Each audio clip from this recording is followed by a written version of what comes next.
There's a lot of times in the United States Army where you're going to do things outside of your job. You may have one particular MOS, maybe you're a mechanic, maybe you're an infantry soldier, whatever, but there's going to be a lot of times where you won't do your job all the time. Sometimes you'll do things that are outside of your job, sometimes things that are normally done by another MOS. A good example is like my MOS, right? I was an 88 mic, I was a truck driver, right? There's a lot of times where other MOSs that are not 88 mics will still drive trucks. We're just the ones that are usually dedicated to do that.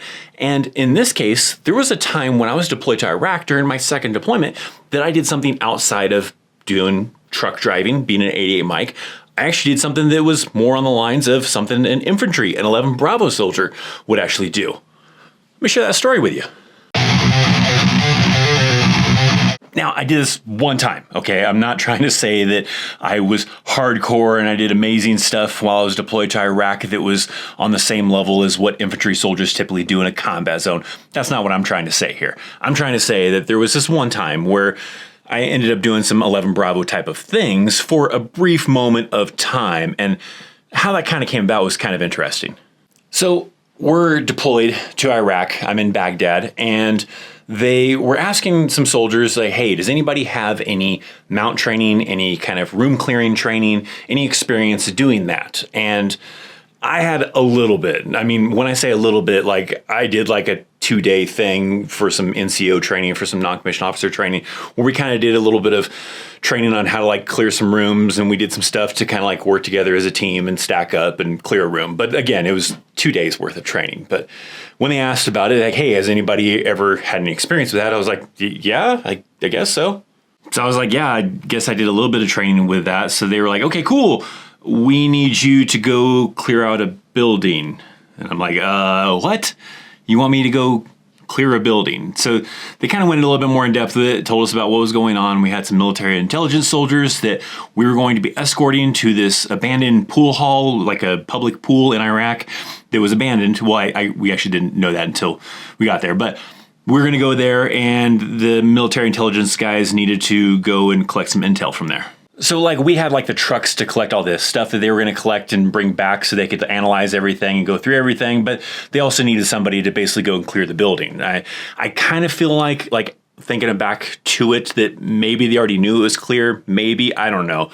But nonetheless, they needed me to get a couple of soldiers together to go and clear this building. So I grabbed a few of my soldiers. We did a little impromptu type of training and rehearsal for about an hour prior to, so that we were a little bit prepared. And I think there was another NCO that was also going in with us too. So it was like me with like 3 or 4 soldiers, and then this other NCO had like 3 or 4 soldiers, and we were going to kind of team up and go through this building.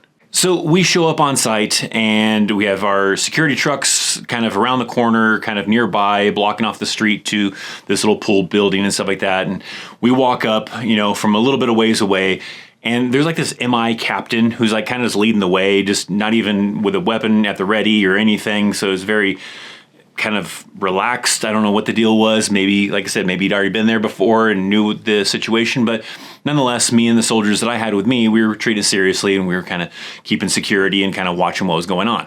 So we get up to the building, trash everywhere, concertina wire all over the place and everything. The building's abandoned, and the captain and a few other, intelligence soldiers, they go into this locker room area, and they start going through some paperwork and stuff that's inside the lockers and through other things. And so I'm thinking, okay, these guys are ready to get straight to work, but we still need to clear this building. So I grabbed those few soldiers that I had, and we start going through the building to try to, make sure that there's nobody else in there, because we don't want to be doing whatever it is that we need to do for the collection of the intel, and then surprise, there's someone that's been hiding out inside this building. So we go through room by room through this building to clear it and make sure there's nobody else inside of this building.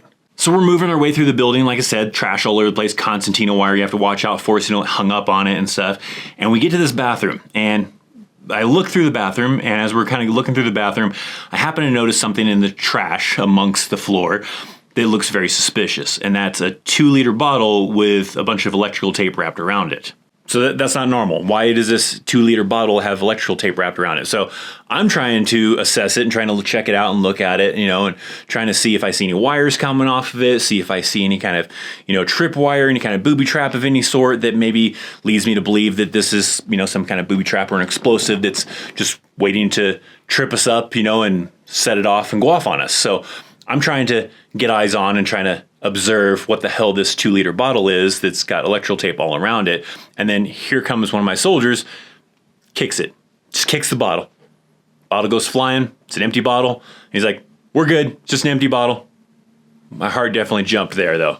The rest of the mission was fine. There wasn't any issues with the mission in the first place. That was like the scary moment, was thinking that there's an explosive in the bathroom that my soldier just kicked. But nonetheless, right, we go through the rest of the operation. Inside these lockers of the bathroom had a bunch of paperwork. Some were blank pages. Some had a bunch of things written in Arabic and stuff in there.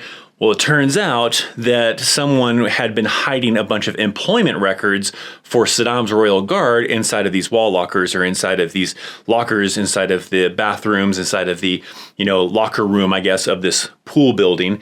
And it was great intel for the intel guys to be able to collect, because now they know who are individuals that used to work for Saddam's Royal Guard. So then if any of these individuals try to apply for working with the U.S. Army or the U.S. military through working at the gate, working on base in one of the shops, or working as a contractor in some way, they'll know that they previously used to work for Saddam's Royal Guard. So it was great intel, and all that blank stationery, we actually ended up using it.